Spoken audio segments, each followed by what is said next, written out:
after the war it was built up by the Germans. It is now called the with the golden roof. That's it. It's also big. It is not a synagogue anymore. It was tremendously big, and nobody. There are very few Jews in Berlin. It is now a museum.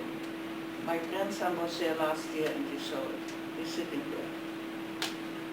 I went around the corner where my school was. The teacher was standing at the door and said, "Go home. We have no school." So we still didn't know what went on. We came home, and then we found out, I don't know why, because parents did not talk to their children about it. But we knew that they arrested the Jews, and that was the first time when they started with the concentration camps. And the word went, my mother, and we knew that we had to leave our house. So my mother and I went to my uncle's house, and my father and my brother went to somebody else, I don't know where. My uncle left his house, because what we didn't know is that they arrested all the very rich Jews. It's a reason I will tell you in a minute. My mother and I my mother packed a suitcase, and we left to my uncle's house. He lived in a very fancy neighborhood in Berlin, Kurfürstendamm, if anybody knows Berlin. We went there, we closed the shades, and we turned everything off, whatever, so no noise. And when my mother opened the suitcase, there was nothing in but towels. I'm telling you this because it shows what condition my mother was in. She didn't know what she was doing. She didn't pay anything of our things, no food, no towels.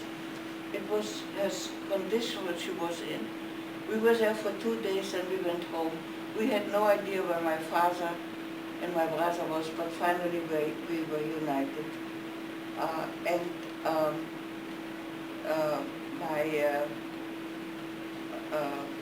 And that's where we started the transport. That was November 9, 1938. The people were transported to the concentration camps. The people who rented our apartment, the father was taken. They didn't come for us. And then the war broke out. No, I was this is personal. They had kinder transport, children's transport. They went to Australia and England. And I was supposed to go to Australia on June 15, 1938. My suitcase was packed and I was supposed to leave, but I got sick. Now as I grew up, I was married to a psychiatrist. I was a social worker, and we had talked about it, that we think that I was not sick. I said that I couldn't walk. My feet hurt me. I was afraid to leave. It was postponed for the transport went off, but the next round's kinder transport was planned for September 15, 1938. You know, as it got worse and worse in Germany, and of course, then the war broke out, and I never went to Australia, which I was very glad that I was with my parents, and I didn't want to separate it from my parents.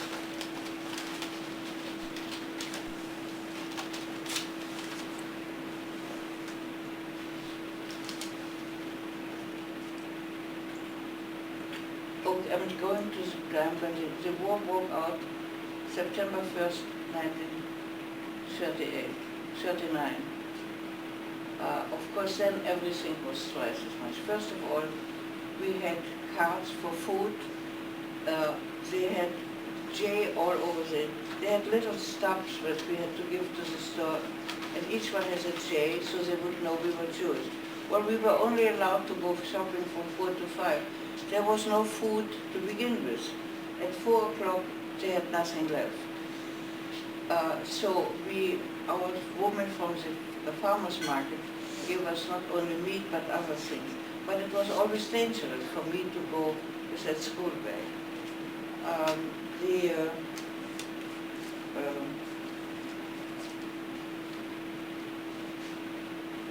So we had air raids every night when the war broke out.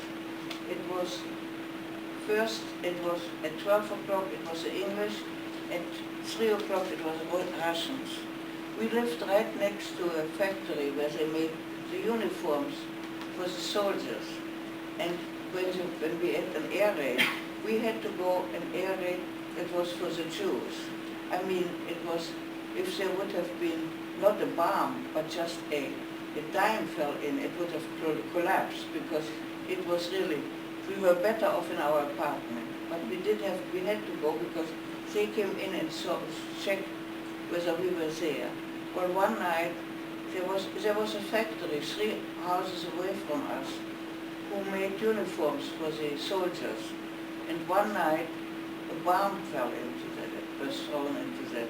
What happened was that at first they always threw light bombs, and then after that came the bomb, and it went all into a thing. Well, we were kind of, so you had, it was called in German, vicious joy, Schadenfreude. That actually is because there was this, and from then on it got worse and worse. I mean, people were constantly sent to the concentration camps. And what I said before about the demonstrations in the other place, we had moved to a different place. My father worked, as I said, he worked at a cemetery, and on Sunday, when they had their demonstrations, my mother and I were standing at the window. I remember she was holding my hand and was waiting for my father, waiting whether he will come home or his clothes will be home. That was a thing that happened all the time. We practically every day worried, is my father coming home or just his empty clothes? My father worked in the cemetery, and as I said, for my school, sometimes I go a little bit here and a little bit there. My school was closed because they made that for a hospital for the soldiers who were hurt. And there was a Jewish boys' school, and we shared the school with the boys. We went in the morning or afternoon, and they went in our school, as I said, was and we of course didn't learn very much. In 3 hours you cannot learn very much. There was during the war, the war started in 1939. In 1940, we were commanded in our vacation to work at the Jewish cemetery. Now, I cannot really explain that, but the Jewish people have 3 holy men, and they have one is Israel, Levin, and Frank, tell me, forget. Kohens, thank you. And some people are Kohens, that is the highest priest, and that goes into your Jewish name. My father was a Kohen, and so I am a Kohen. We had, as it turned out, that my husband, whose name was Cohen, he also was a Kohen, but that had nothing to do with it.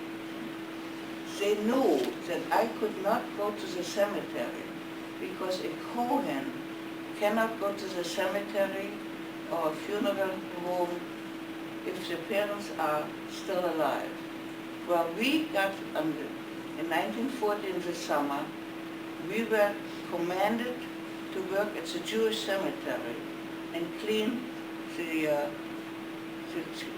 grass and everything. The boys were there. They had to demolish the iron.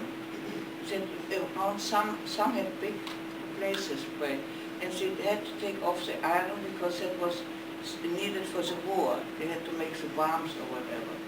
Well, my father was devastated. My parents were alive, and I had to work at the cemetery. That was absolutely not. But we couldn't tell the SS I'm not coming because, it was, that was for my father was a horrible thing. We had nowhere to go. People left who had people in America, in the South. We had no place to go. And we were really ready to just being transported to the concentration camp. And then one day, we had, and I have to go backwards. In November 1938, when they did the first sending people to the concentration camp, what you think was that you had the rich Jews, and they had to make a promise that they will give all their money to Adolf Hitler in 5 times, in 5. I had this uncle everywhere, and I had another uncle who was extremely wealthy, and people have said to him that he should give some money to my father so that he saves some money. But they were so trained in Germany, Achtung, you do that what is being told. And they had to give all their money to Adolf Hitler in 5 states. So my uncle, whose house we were in, packed his things and went to Belgium illegally. Also the other uncle, who was married to my mother's sister, also went illegally to Belgium. Well, as you know, Hitler marched into Belgium, into Brussels. And the 2 men were put there again in the concentration camp. My uncle, the one whose house we stayed in, he had no wife. Was put in a concentration camp in Gurs. I think it's Portugal. He was there and he escaped from it and went over the Pyrenees by foot to Portugal, to Lisbon. And there was somebody from the Jewish committee in America. And he was there and he said, if you want to have your family come to the Dominican Republic and have a farm, then we will give you the visa and you can get your family over. Well, it was getting very bad in Germany. I mean, really, you know, we couldn't go anywhere. We had nothing practically to eat. And of course, my uncle wrote to us. We didn't know where he was, and my father, of course, said, yeah, of course we are going. We had no idea where the Dominican Republic was in 1940. I mean, now everybody goes there. But we had no idea, and I remember people said to my father, where are you going? You don't know where that is. And my father said, I don't know where it is. I would go to the moon. He didn't know that someday we'll go there. But he didn't care where it was. It was out of Germany. So we did all the papers.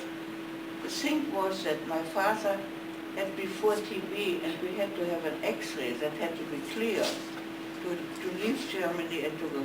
Well, it so happened that they did an X-ray, it was all right, it was clear. One day we had to go to the consulate of the Dominican Republic. It was, yeah. But the Germans were there to be sure that what we Jews did was okay.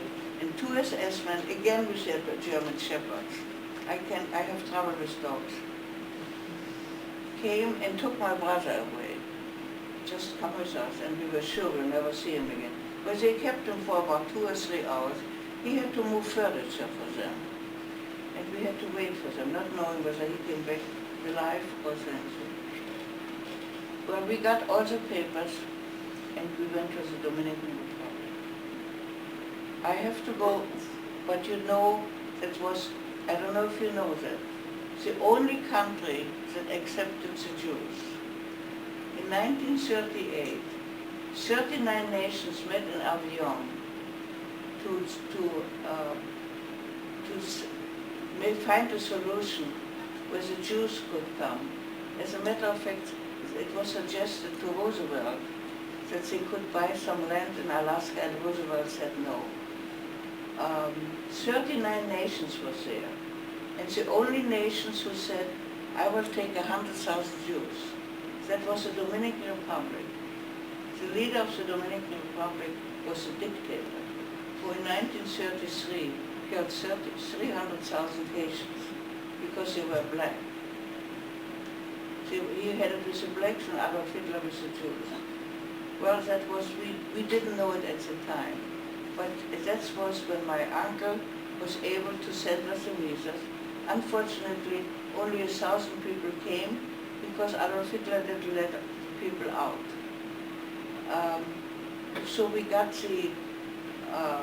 all the papers, and but now the thing was that every day Jews were transported to concentration camps. And they also had another thing, that between 18 and 45, people could not leave because they were sent to the working camps. But my brother and I were under 18 and my parents over 45. But the day before we left Germany, it was raised. It was from 45 to 60. Now my parents were, but we left. But if we had left one day later, my parents could not have left because they were under 65. So it is just, to me, I hope I can bring this feeling over to you. What we went through and what every minute of the day or night was pure torture and pure, I mean, I feel it, but I hope I can bring this to you, what it went. We went with the last train out of Germany. My father's family, his sister and her family, said goodbye to us. It was very dramatic because they were sure they will never see each other again. We left Berlin on a Sunday night. It was horrible. We went with the train to France, and on the way allowed to have, because women used to sew gold pieces into their jacket from a suit, gold and silver pieces. And he told us that the night before they caught some of them. They were turned away and they were sent back to the concentration camps. And he said, please, whatever you have, throw away. You will not, they will not. We came to France where we stopped and where we had, first of all, they took all our, we didn't have passports. We had something that was like cloth, and there was our picture in it from the front and from the side, like criminals. We also were given, in around 1937, every Jewish woman had to have the name Sarah, so that when you showed that identification, they know you were Jewish. When you had a Jewish name, then you didn't need the Sarah. The man had to have Israel in between. My father's name was Moses, so that was Jewish enough. They didn't have to. So when we came to France, to the border, they took it wasn't a passport, they took our citizenship away in 1936. So if you have no citizenship, you do not have the protection of your government. You were like a wild animal. You could be shot. Whoever wanted to take a shot at you, be my guest.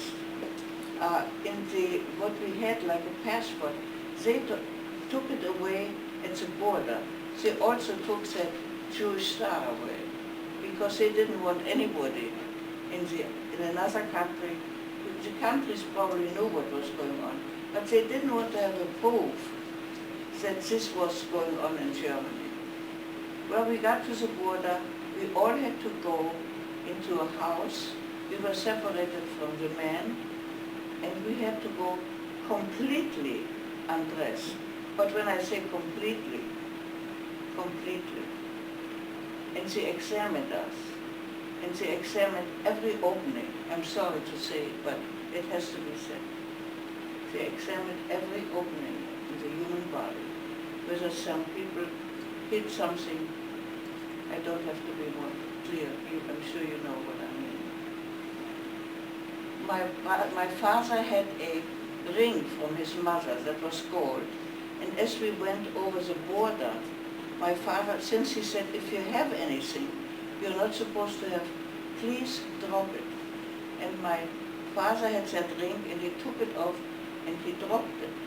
And my brother was there next to him and he caught that ring. Now, he had that ring. They didn't find it.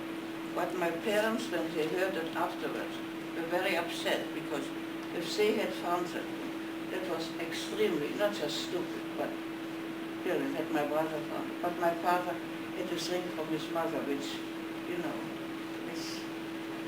We went to France and nobody else had anything. We went back into the train. We went to Spain, where we stayed the night in a fabulous hotel. It was after the war in Spain, you know, and so we had nothing to eat but a fabulous hotel. It was terrible. We stayed there one night, and then we went on to Portugal, to Lisbon, the next day, where we were supposed to wait for the ship to go to the Dominican Republic. The ship, we waited for a long time.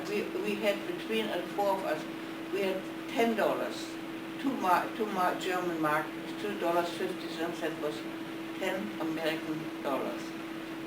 We stayed in a pension and that was full of bedbugs, but we had no choice. And we had hoped that the ship would come soon, but it took 3 weeks and we were afraid that Hitler would march into Portugal because he was supposed to, I mean. And finally the ship came, and because even in Portugal we were not safe. So that is up until we finally, when the ship came, it was a freighter, it was not a passenger. There were four things with, where we slept, and we slept in the lowest. And the fourth thing, they were all, even the beds were not just 2 beds, bunk beds, there were 4. And where we slept was where the sailors were standing up there.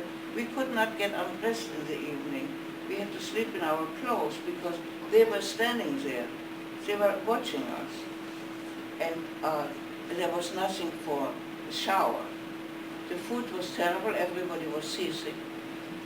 But we were on the ship, and that was the first time in years that we felt somewhat safe. Now, I don't know if you want me to talk about the Dominican Republic, or if you want to at this Why point. don't you say a few words about the I Dominican? beg your pardon? Say a few words about the Dominican Republic. Yeah, you want to hear? Yeah. We arrived in the Dominican Republic on December 7, 1941. You know the day? You know the day? Yeah. We had no idea because we had no newspapers or something. But my uncle, we came to the city.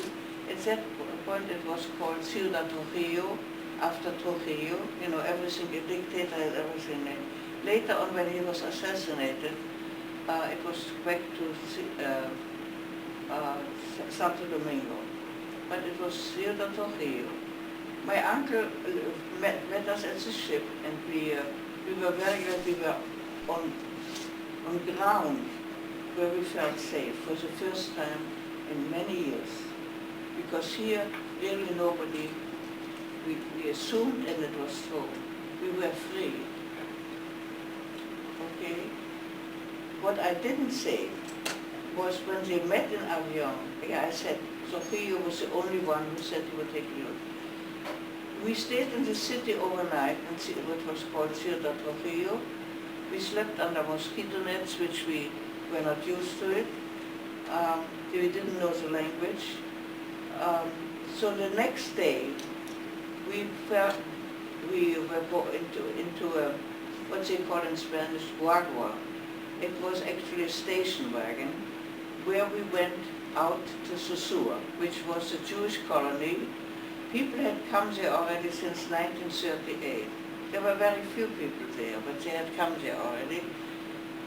They were all workers, had a farm, Sosúa. Sosúa is in the north of You know, the Dominican Republic is the western part of the island of Hispaniola. The other part is Haiti. We got there, it took us 12 hours. It was a horrible trip because the streets, there were dirt roads. It was only dirt roads. We went through the mountains like this. And the Dominicans drive like crazy. And you know, from time to time, we just had to force them to stop because we had very important business. I was not feeling well, so I had to go and, well, this is just a little something. It's really trivia, but it gives you the feeling what we went through. So we arrived late in the evening, we arrived in Sosua. Sosua was actually a banana plantation. It's a banana company left there a few years earlier. Trujillo wanted us there because he was not in love with the Jews, but he wanted us there because we cultivated the land. He hoped that people would intermarry and break the white array because he hated black people. He was black at the night, like the night, but he painted his face white. People did intermarry. My uncle married a girl. So, and he had hoped that we would have the Dominicans work for us, work and make money. But the most important thing was that we cultivated the land and intermarried. We arrived in the evening and we stayed. Now Sosua was divided into two parts. Where we arrived, that was the center. That was where the administration was. That was where some stores were. And the school was there. They had the barracks, 30 huge barracks. I should have brought a picture. A barrack for young men, single men. They had barracks for couples and young girls. And there were two rooms. There were barracks with 12 rooms, and in the middle of the barrack was a shower and the wash basin. They had no electricity, no running water. They had no toilets. This was outhouses, which was anyway. We stayed overnight there, and the next day we went onto the farm. Each farmer got 9 cows, and each person got $9 for the month. So my parents first lived with my uncle, which was not very good because my uncle, who made it possible for us to be saved from Germany, told us 5 times a day that we should be grateful to him and we should kiss his feet. I mean, that is just what I remember, but it was like this. He threw it up to my parents morning, noon, and night. No matter what we did, nothing was enough. And he made my parents' life a hell, really. I mean, my mother, who was a kind of heavy-set woman, had to clean, and remember, it was the tropics. We were not used to it. It was horrible. But they couldn't, they had to stay there. Then my parents were also given, and they moved further out in the country. And there my father was given 9 cows, and we all were given $9 a month. And they were given half a house which they shared with somebody else. Now the thing was that I had to go to school. I was 14 years old. There was a school in the center, which was called Batey, where the action was. The school, the stores that we had, and the school was there. The school was run by Germans, the principal, the teachers. We all spoke German, but we were not allowed to speak German. And that was the best thing that ever happened, because we learned Spanish. We learned Spanish. We were not allowed to speak German. It took me a year to speak Spanish, but I had a girlfriend who lived next to us on the farm, and I walked to school with her when we didn't have I always take guagua, the station wagon. I sometimes get into the Spanish, you know. She was there a year already, and she spoke perfect Spanish, And she spoke Spanish to me, so that my ears get used to it, and I answered her in German. Finally, the principal of the school said to me, Ruth, if you are willing to stay after school, I am too, and she stayed with me every day and taught me Spanish. The first year I was a very good student in Germany, but I had all fives. I sat there a year, had no idea what they were talking about in my report card. By the way, for your information, the Jewish Museum in New York had an exhibit and a thing about Zosua in 1902 or 1909, in 2009, and I was very active and became very friendly with the coordinator. And I gave her things from Zosua, and on one thing I gave her a report card, which when the exhibit was closed, she said, can I keep your report card and leave it on the wall for everybody to see? And I said, sure. Yeah. I mean, I had nothing to hide. You know, it took me a year to learn Spanish, which later on helped me to become a social worker and see Spanish-speaking people.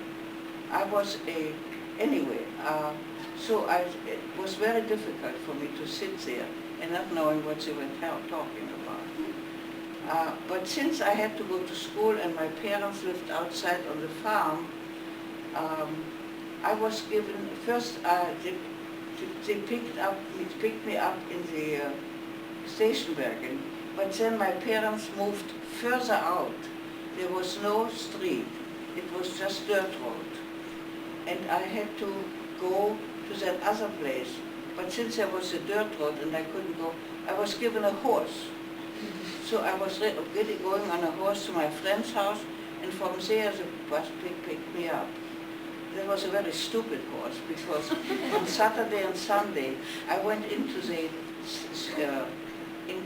main Pathé because we had a movie there, which was breaking a movie that is 1.5 hours, took sometimes 3 and 4 hours, because the thing was old-fashioned, that it broke and they had to fix it.